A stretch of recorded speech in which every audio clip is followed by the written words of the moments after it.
The gift, the sky above Velmora, was always purple soft, glowing and strange to human eyes.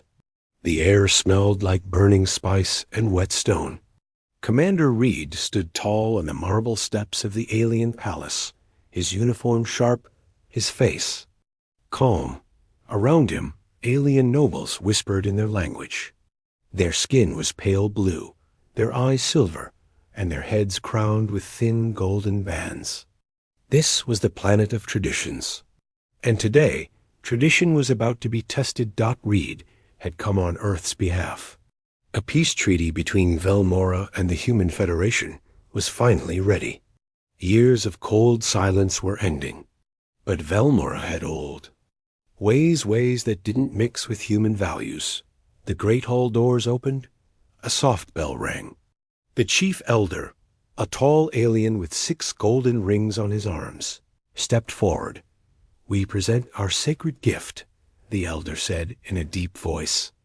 "As is custom, we offer you one of our own to serve and attend you, a symbol of respect, a token of peace."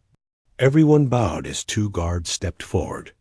Between them walked a young alien girl. Her head was down, her arms folded. She wore a long white dress and simple sandals. Chains of golden thread were wrapped around her wrists, not tight, but visible. She stopped in front of Reed and knelt without a word. The hall went quiet. Reed blinked, unsure of what he was seeing. "What is this?" The elder smiled. "She is yours. Her name is Lyra. She will clean your chambers, prepare your food, and follow your commands without question. She has been trained well." Lyra's eyes remained on the floor. She didn't move. Reed's heart sank. He looked around. The aliens were watching him closely, expecting him to accept. He looked down at Lyra. She looked young, maybe 20 in. Earth years. Her shoulders were tense. Her breathing was shallow. This wasn't respect. This wasn't peace. "This is not how we do things," Reed said calmly. The elder raised an eyebrow. "It is the highest honor we offer to allies." "I did not come here to take people," Reed said. His voice was louder now, firmer. "Where I come from, no one is owned." Murmurs spread across the hall. A few nobles looked uncomfortable. Others narrowed their eyes. Reed knelt slowly to Lyra's level. She didn't look at him. "Lyra," he said gently, "you are not my servant. You are free to go. You don't belong to anyone." Lyra didn't move. It was like she didn't understand the words. The elder's smile faded. "She has no family, no place to return to.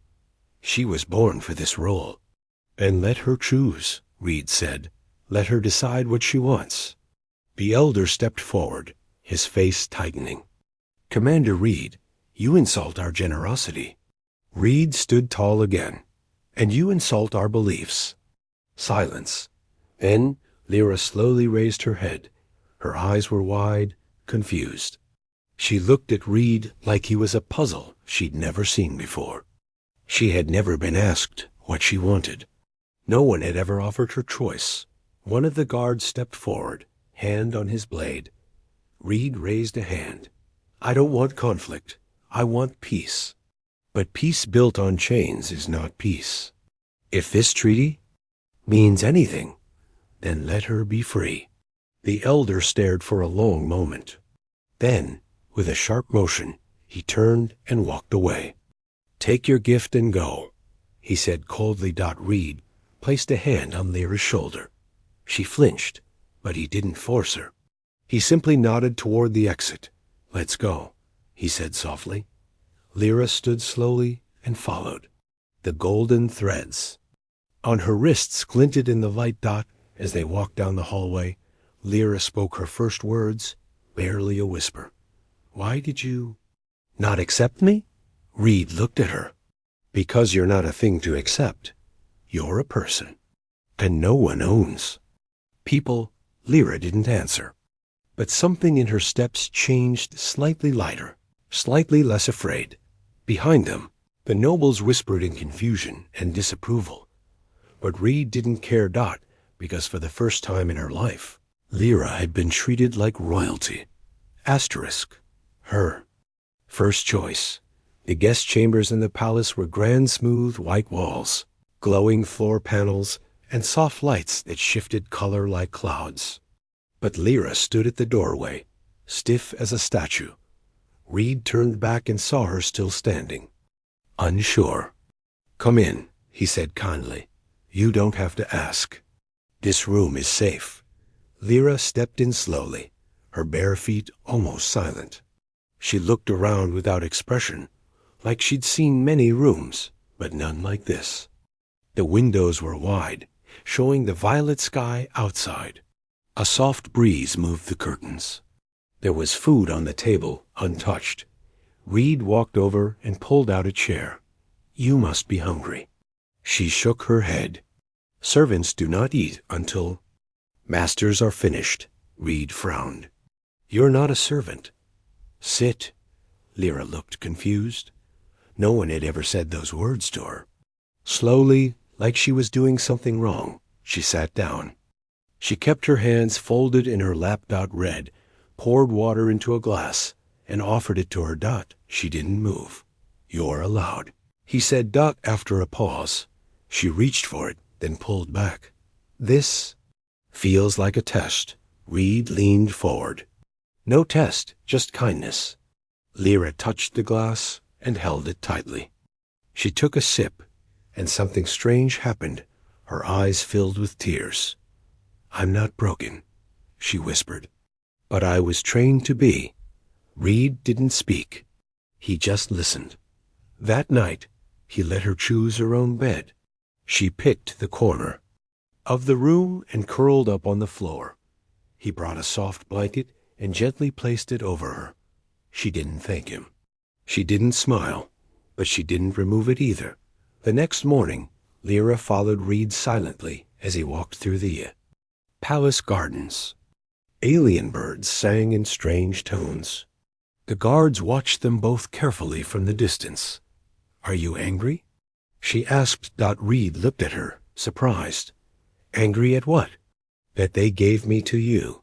That I'm your problem now." He smiled. Gently. "You're not a problem, Lyra. You're a person. You were never theirs to give." She looked down. "If I'm not theirs, then who do I belong to?" "No one," he said firmly. "You belong to yourself." The words hit her like thunder. Her whole world was built on obedience, on being silent, useful, invisible. Now this human, with kind eyes and a strange way of speaking, was breaking every rule she had ever learned. Later that day, Reed gave her something simple, a choice of clothing, a box filled with robes of different colors. She stared at it like it was dangerous. "I don't understand," she whispered. "Which one am I supposed to wear?" "Whichever you like." She hesitated for a long time, then picked a light blue one. Her hands trembled. But when she looked in the mirror, something shifted in her eyes. Not pride, not joy, just ... A quiet thought. Maybe I can be more. That evening, while Red met with alien diplomats, Lyra wandered the garden. The wind was gentle. The sky was turning. Dark. She sat near a fountain and touched the petals of a glowing flower. For the first time, she wasn't thinking about what to clean or who to obey. She was simply thinking. From the shadows, someone watched her. A tall figure in a silver cloak stepped forward. His voice was low and sharp. "You forget your place, girl." Lyra froze. It was Elder Markin, one of the council members. "She lets you wander. Speak. Choose. That human is making you weak." "I feel stronger," she whispered. He grabbed her wrist. "That's not your decision to make." A voice cut through the air. "Let her go." Reed stood nearby, calm but firm.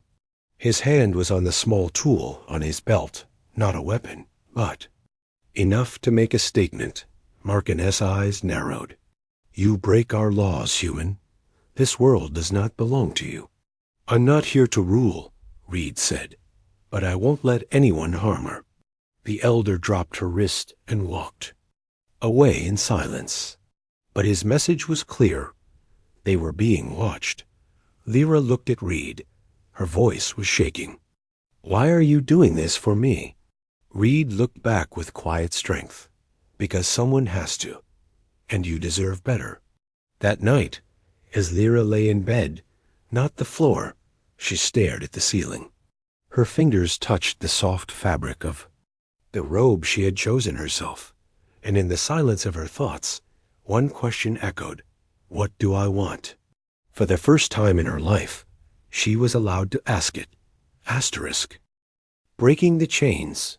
The next morning, sunlight spilled through the high windows of the palace. Lyra stood silently in front of the mirror, holding the pale blue robe she had chosen the day before. Her reflection didn't look like a servant anymore. It looked like someone trying to understand who she truly was. There was a knock at the door. She turned. It was Reed. "We're expected at the Grand Hall today," he said. "The council wants another meeting." Lyra hesitated. "Will they try to take me back?" Reed nodded slowly. "Maybe, but they'll have to get through me first." The Grand Hall was filled with whispers. Alien nobles sat in rows, their silver eyes watching closely. The council stood on a raised platform, cold and proud.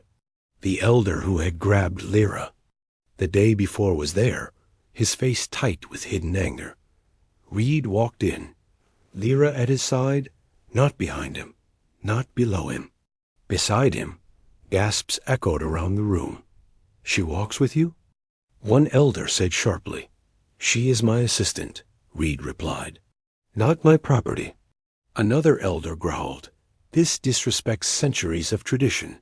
Reed stayed calm. "Then maybe it's time tradition changes." A sharp voice cut in elder. "Markin again. This girl was trained to serve, to obey. She is not meant for freedom. Look at her, she barely knows how to think for herself." Lyra flinched, but Reed gently touched her shoulder. "You don't need to prove anything to them," he whispered, but Lyra stepped forward anyway. Her voice was quiet, but clear. "I do know how to think. I know I don't want chains. I know what fear feels like. And now, I know what kindness feels like too." Shock rippled across the chamber. "She speaks." Someone gasped. "She chooses?" Another hissed. Elder Markin raised his hand in anger. "Enough! She will be removed and retrained." Suddenly, two guards moved toward her. Reed stepped in front of Lyra, blocking them. "Touch her, and Earth walks away from this treaty. Permanently." A deadly silence followed. The head of the council, a much older and wiser-looking alien named Elder Voss, stood up. "This is unexpected," he said. "But perhaps we should not fear questions. Perhaps we should listen." The others murmured in protest, but Voss held up a hand. "You may leave," he said to Reed. "We will speak again tomorrow." Back in the chambers, Lyra was shaking. Reed handed her a warm drink and sat across from her. "You were brave," he said. "I was scared," she whispered, "but I wanted them to hear me." "Just once," Reed nodded. "They did. And they'll never forget it." Lyra looked down at the golden threads still tied around her wrists. "Can I take these off?" Reed gently reached out. "You don't need my permission, but if you want, I can help." She nodded. One by one, he untied the threads. They slid off her skin and fell to the floor like old lies.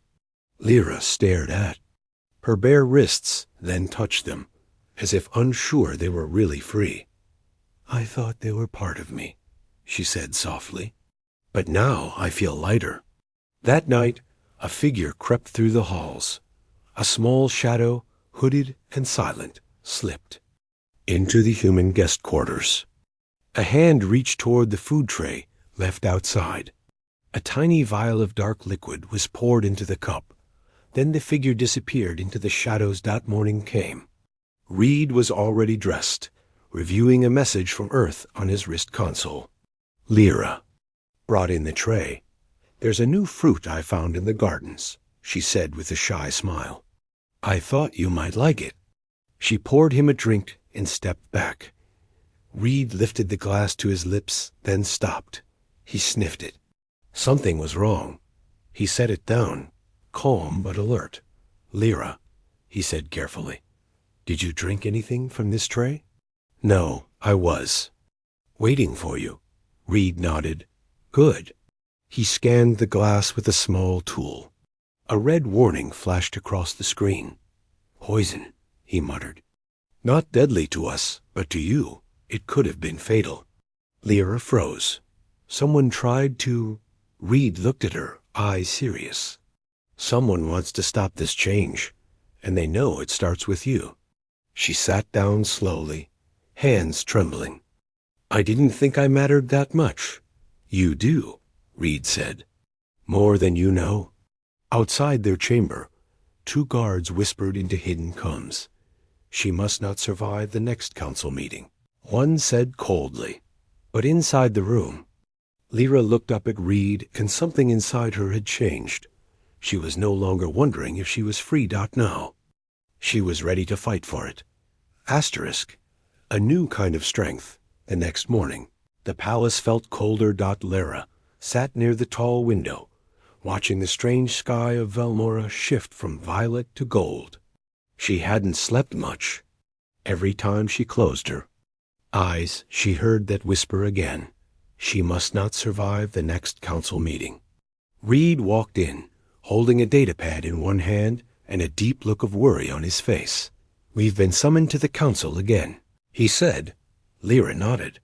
"They're afraid of what I might say, aren't they?" "They should be," Reed said softly, "because your voice is stronger than their control." She didn't smile. She stood up slowly and looked into the mirror. "No robe today," she said. "No silk, no gold, just me." She chose a simple outfit, plain, strong, free of decoration. She tied her hair back. Her eyes were calm. No fear. In the great hall, the nobles gathered once more. The tension was heavy in the air.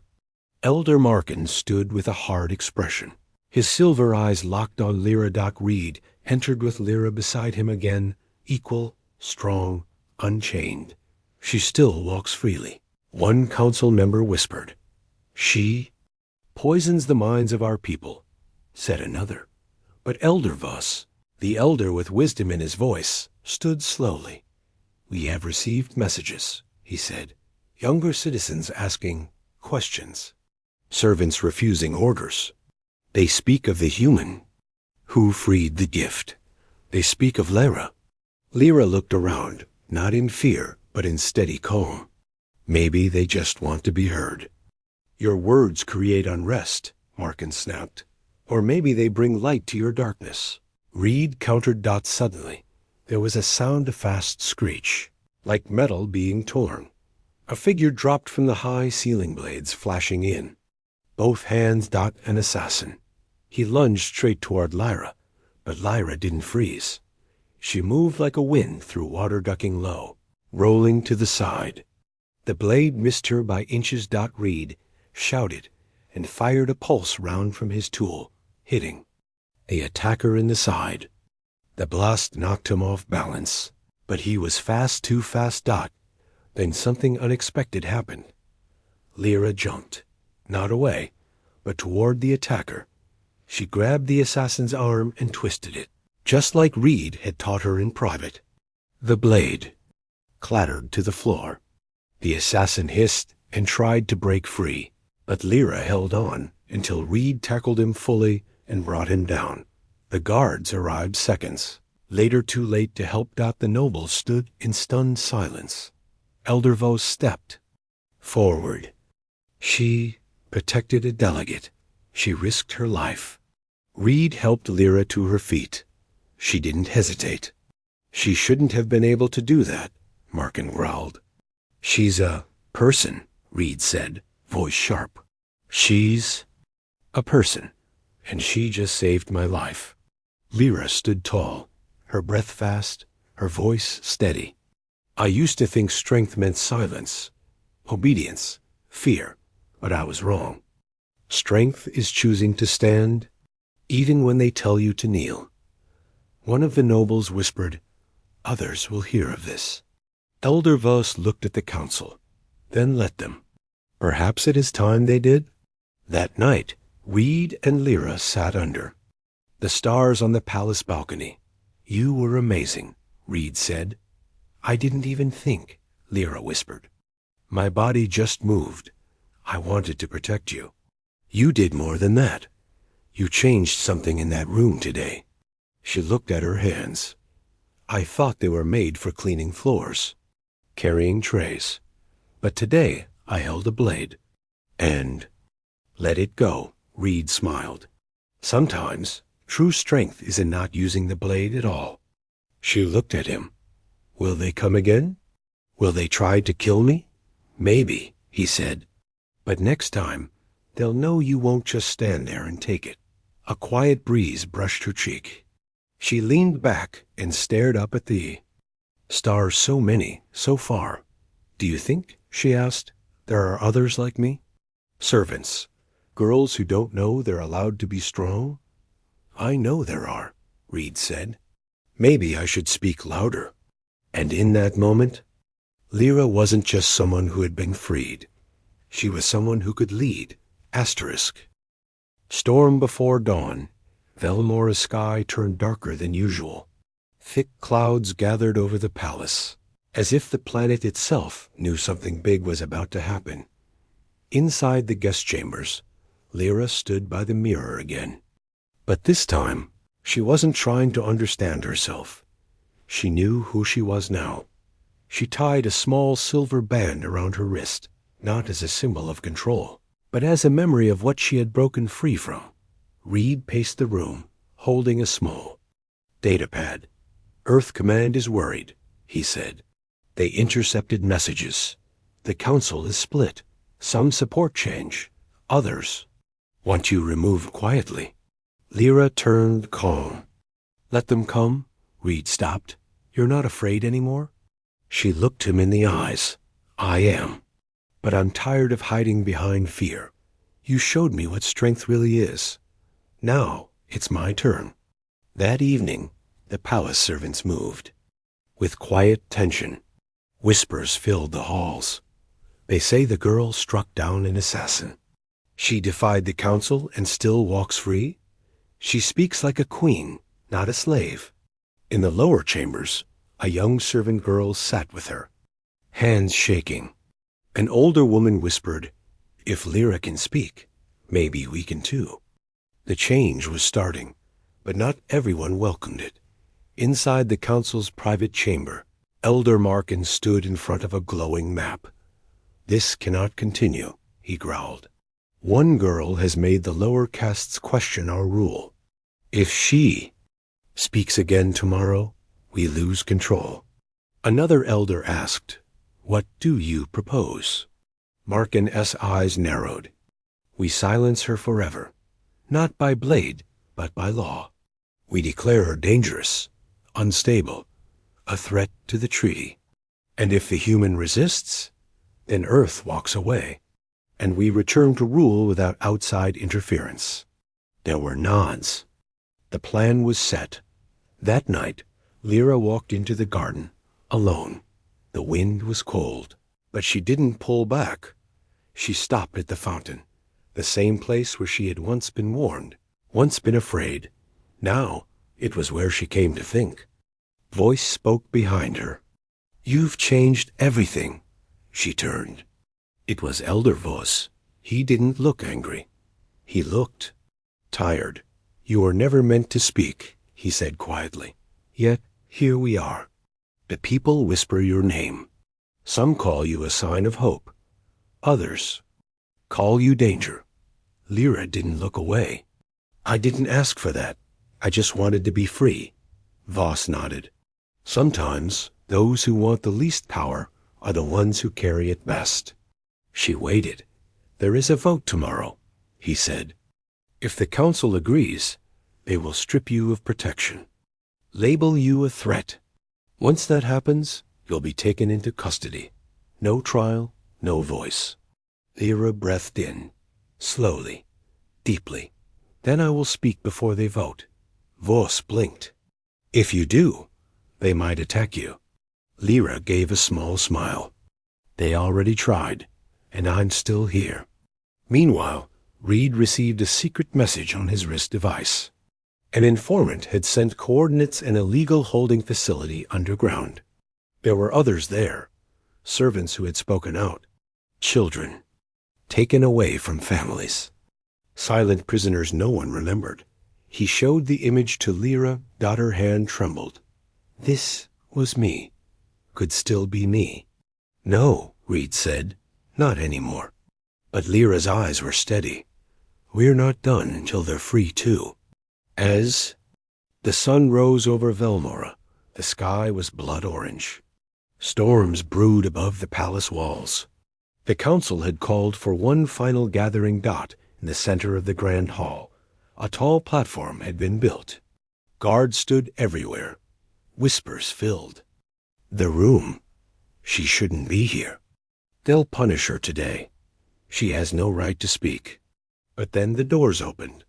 Lyra walked in alone, no robes, no jewels, no fear, only her voice.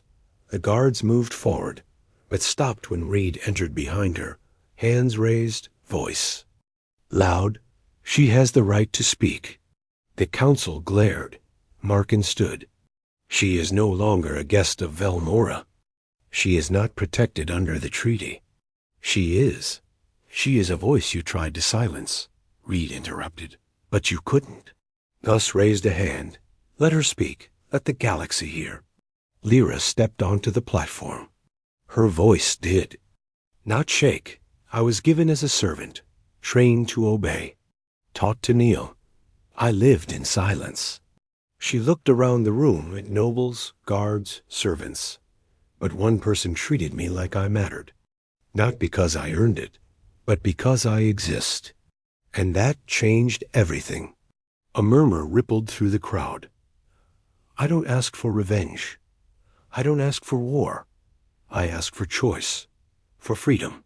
Not just for me, but for all who live like I did. The silence that followed was deep. Then, from the back of the room, a servant dropped her tray and stepped forward. I choose freedom, she said. Then another dot, and another dot soon. The hall was filled with voices. I choose. I choose. I choose. The storm outside cracked the sky with thunder. But inside, it was Lyra's voice that shook the world. Asterisk, the crown she earned. The storm had arrived. Thunder rolled across Velmora's skies. Lightning danced through the clouds. But inside the grand hall, it was not nature that had shaken the world. It was the voices of the once silent. Lyra stood at the center of the platform. Below her, servants, aides, and even young nobles repeated the words that once felt forbidden. I choose freedom. Elder Markin stepped back, his face pale. The control he had held for decades was cracking under the weight of one girl's courage. This is chaos, he shouted. This is the destruction of our way of life. Reed stepped forward beside Lyra. Maybe your way of life needed to be destroyed. Voss stood slowly, eyes heavy with age and truth. This is not destruction, he said quietly. This is change. This is evolution. Another council member stood. If we silence her now, we silence half our world. We will burn from within. Yet, Markin was not done. His pride was too great. He reached for a control panel on his wrist, then let the fire begin. But before he could press the command, a guard tackled him to the floor. Not one of Earth's men. One of Velmora's own. The crowd gasped. Markin looked up in disbelief. You are one of us. The guard's voice was calm. Not anymore. Today, I am one of them. Within hours, the council chamber was sealed. Velmora's leadership held an emergency vote broadcast live across their world for the first time in history. All eyes watched. The vote passed. Slavery was abolished. All service castes were given the right to choose their lives, their names, their futures. And it began. With her, Lyra didn't speak for the rest of the day. She sat in the garden quietly. As the wind swept through the glowing trees, Reed joined her. "You did it," he said. "No," she whispered. "We did," he smiled. "You're free now. Completely. You can leave this planet. Come to Earth. Start fresh. Live wherever you want." Lyra looked at the sky soft orange now, with no storms. "Left. I used to dream of running away," she said. "Now, I don't want to run." Reed nodded. "You want to stay?" "I want to help the ones still finding their voice." She paused. "They look at me differently now. Not as a servant, not as a girl to pity. They ask me questions. They listen." "You've become something powerful," he said. She turned her eyes to him. "Does that scare you?" He shook his head. "Not at all. It gives me hope."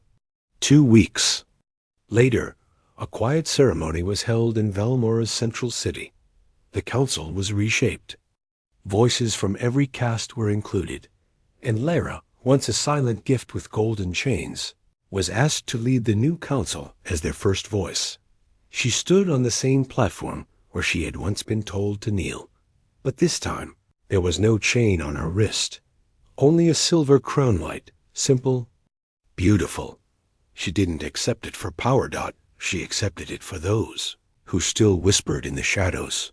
Reed returned to Earth soon after, his mission complete.